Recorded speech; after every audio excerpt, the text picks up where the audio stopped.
Olá pessoal, tudo bom? Meu nome é Daniel Papa, eu trabalho na Embrapa do Acre e no momento estou colaborando aí com algumas informações à distância para a empresa RRX Florestal, ok?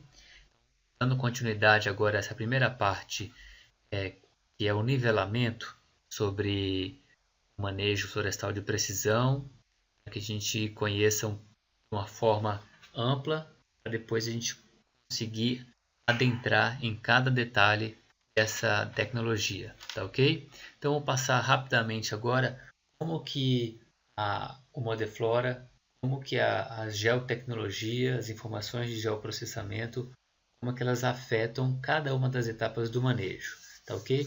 Essa apresentação é bem rapidinha, porém é muito importante para a gente se conseguir enxergar o que a tecnologia pode e como colaborar aí com os desafios da RRX no manejo de concessões de áreas de florestas públicas, ok? Então vamos lá. Bem, a primeira coisa que a gente tem que entender na parte de SIG, a tecnologia Modeflora, ela é um processo, tá? Ela não é um software que eu compro Modeflora, não é um produto de prateleira, tá? Ela é um processo que o gestor florestal tem que conhecer uma série de equipamentos, programas e procedimentos que vão influenciar desde a época do momento de coleta de dados e com o GPS no inventário, passando pela análise dos dados e finalmente a saída dos mapas. Então, todo o SIG, Sistema de Informação Geográfica, tem um input, entrada, tem o processamento, a análise, tem os outputs, as saídas. A gente tem como ferramenta principal de entrada de dados o receptor GPS. Para o processamento, aqui a gente utilizou durante muito tempo o ArcGIS, mas agora esse trabalho nós vamos desenvolver à distância vai ser no QuantumGIS, basicamente mesma coisa, tudo é possível fazer nos dois programas, só que a vantagem do Quantum que é livre e todo em português, e finalmente a elaboração de mapas, tanto em mapas impressos, para a gente imprimir para o processo do plano de manejo, como mapas para colocar dispositivos móveis para navegar na floresta com maior facilidade, né, que é o para GPS. Tranquilo? Bom, de forma geral, eu dividi aqui as etapas do manejo e como que elas acontecem com a geotecnologia. Tem a etapa de inventário, o processamento dos dados, planejamento, elaboração do plano de manejo do POA, a exploração propriamente dita e o monitoramento pós-exploratório. Então, a primeira etapa já que dá para a gente pensar é a seguinte: o inventário florestal. Como que ele é feito atualmente? São as picadas abertas na mata.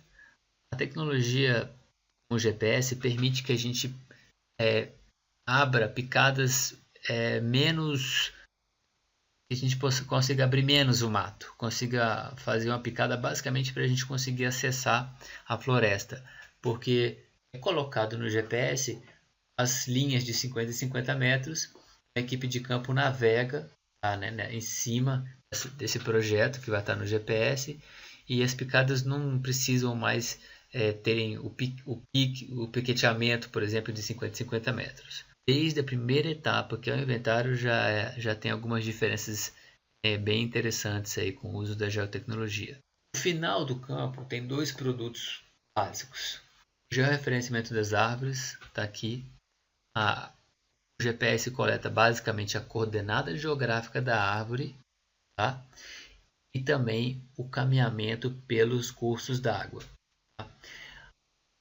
O do GPS, pelo menos a Embrapa não utiliza, nem fez estudos para poder recomendar o GPS que coleta a coordenada e já coleta também as informações de campo.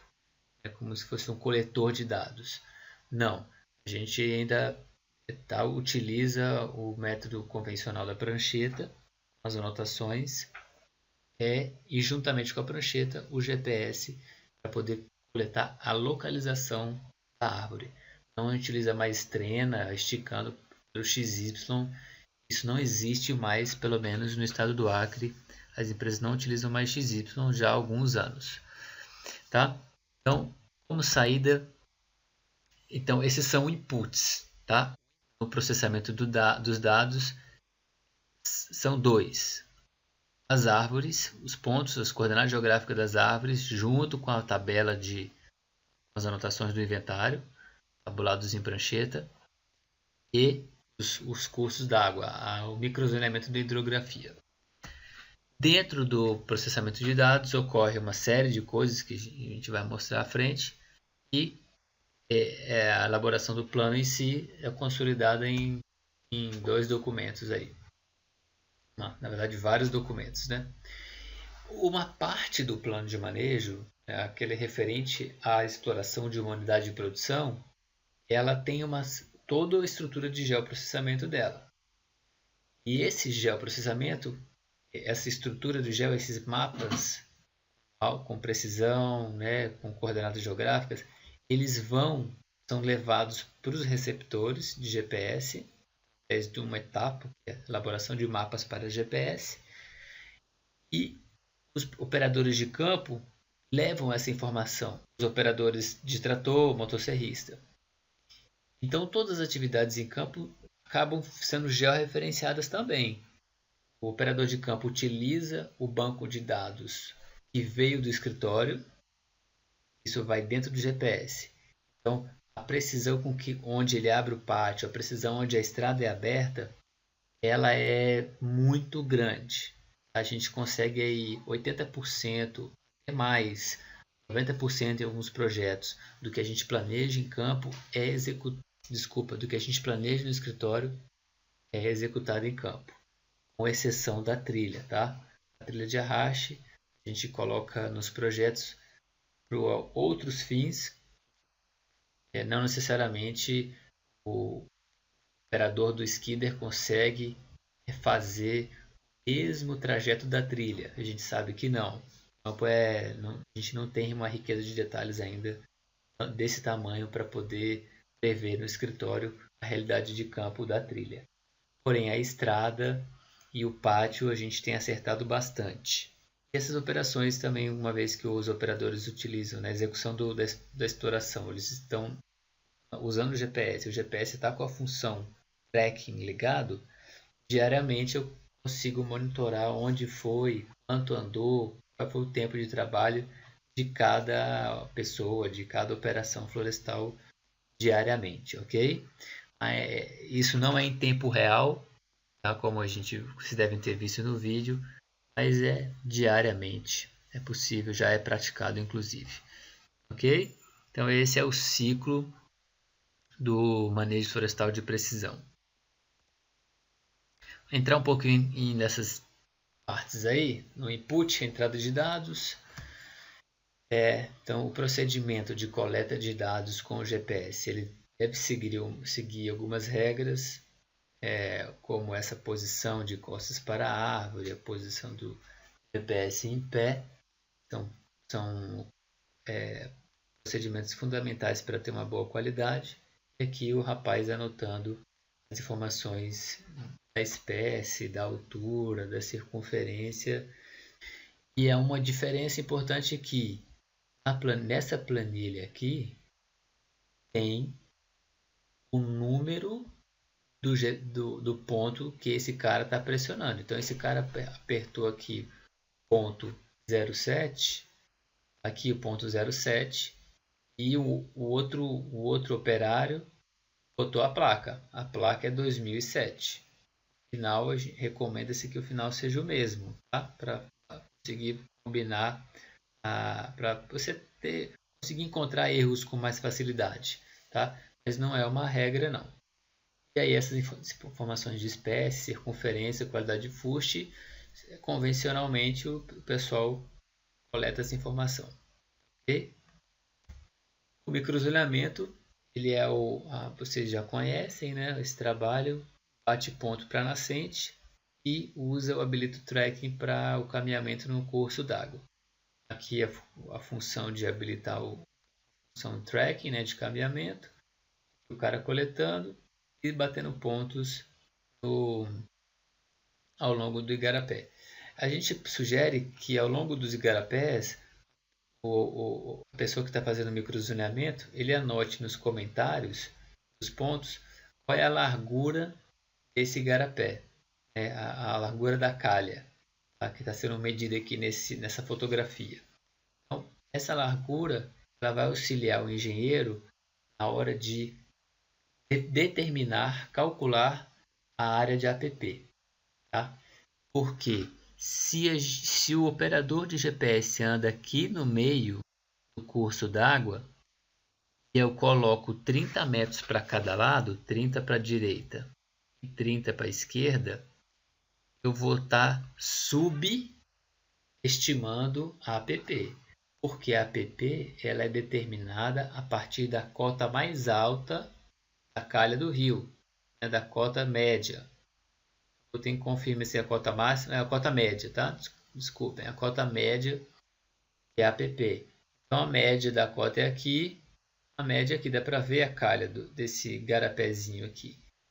Então, o engenheiro no escritório deve colocar 30 metros a partir desse ponto para a direita e 30 metros desse ponto para a esquerda. E qual é essa distância aqui? Ó? Essa distância são os 5 metros que o meu operador de campo anotou que ele observou lá na floresta. Tá? Alguns engenheiros, algumas equipes de inventário aqui no Acre, eles não são tão preciosos assim. Então, o que o engenheiro faz? Ele tem uma ideia, mais ou menos, de qual é a largura do igarapé daquela região, utilizando outras imagens de satélite ou imagem de radar. E a partir disso, ele extrapola. Ó, essa calha do rio aqui tem 15 metros, então minha APP vai ser 30 mais 7,5 para um lado e 30 mais 7,5 para o outro. Ok? Aí a gente tem bastante assunto para discutir mais na frente e eu vou seguir. Esses dois dados, então, a coordenada das árvores e os igarapés foram para o computador. Processamento dos dados. Etapa de planejamento da exploração. Então tá ali, ó. Input do GPS mais as anotações de campo formam um banco de dados. Tá? Esse banco de dados tem as árvores, o censo, planejamento dos pátios, mapeamento do microzoneamento da hidrografia, igarapé, nascente, APP e o microzoneamento do terreno. Isso tudo vai ficar para o engenheiro no escritório e tudo foi coletado seguindo regras do sistema de informação geográfica, como sistema de coordenadas bem definido, sistema de referência também, que é o datum, também bem definido em todas as etapas. Então, no campo, o cara configurou o GPS para ser no mesmo sistema de referência da imagem de radar que ele faz esse microzoneamento. Tá? O engenheiro planeja essa estrada e o pátio e joga depois para o GPS no mesmo sistema de referência. Isso é fundamental e vai ser nossas próximas aulas vão ser sobre isso. Como organizar o banco de dados no sistema de referência e sistema de coordenada. Vocês têm que entender isso bem, é a principal fonte de erro, tá, dessa metodologia. E aí tá, os dados no computador, aí a equipe de engenheiros processando num curso, isso foi lá em Boa Vista, Roraima. E aí finalmente a parte de elaboração de mapa. Então tem um mapa convencional que vai ser impresso para compor o plano de manejo e o mapa para GPS, que é aquele que vai ser utilizado pela empresa, pelos operadores de abertura de estrada, né? De pá, esteira, motosserrista e todas as operações de campo aí que vocês dominam. Aí essa é a visão, essa aqui é a visão que a gente tem antes de enviar para o GPS e aqui é a visão do GPS, em que é possível até habilitar e desabilitar suas árvores de um pátio. Isso é muito interessante porque os pátios são colocados com uma série de outros critérios. Esses critérios, a gente sabe que o campo a gente não consegue controlar onde o operador vai. Então, Se a gente coloca alguns filtros para esse operador ver apenas as árvores que a gente quer, ele não vai ficar procurando árvore aí. A gente consegue controlar, né, entre aspas, aí, ou delimitar, né, a ação desses operadores de motosserra. Ok? Tá ali. E essa galera também, os motosserristas, tratoristas, todo mundo tem que passar por um treinamento mínimo aí de GPS para evitar problemas e para conseguir dominar esse equipamento, tá ok?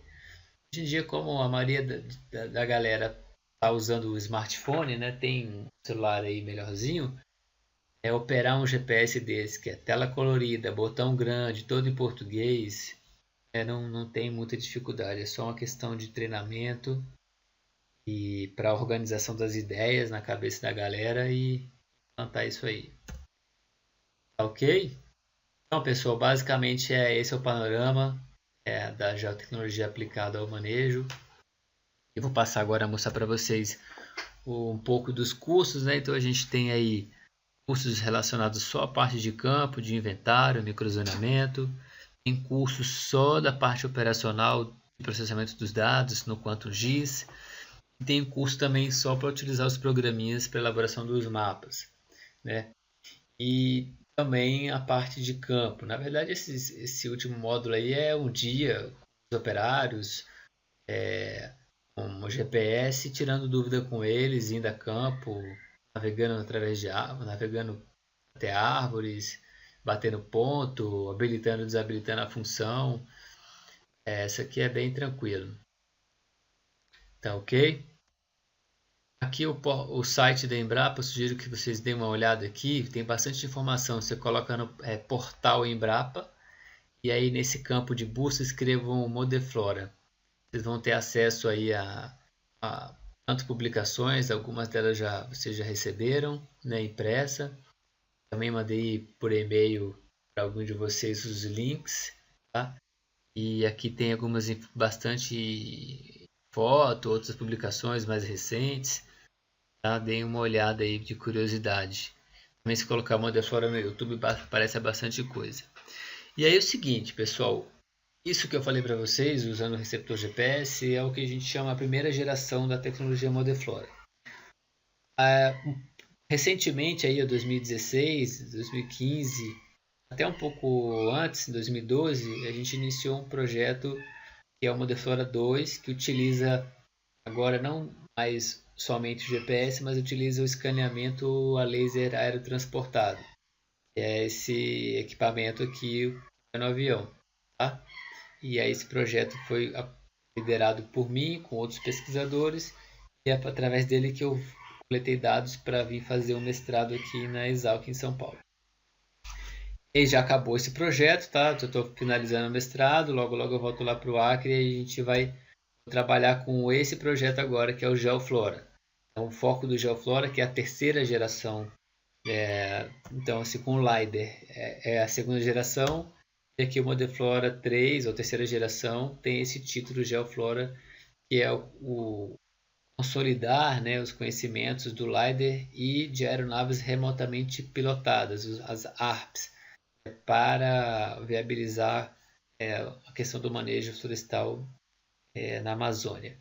Vou colocar nos comentários desse vídeo um link, tá, com uma reportagem bem atual aí sobre o trabalho do pesquisador Evandro Orfanó com os drones, e quem sabe aí a gente mais para frente, provavelmente ano que vem, com certeza, a gente combina aí um treinamento com os drones. O que vocês acham?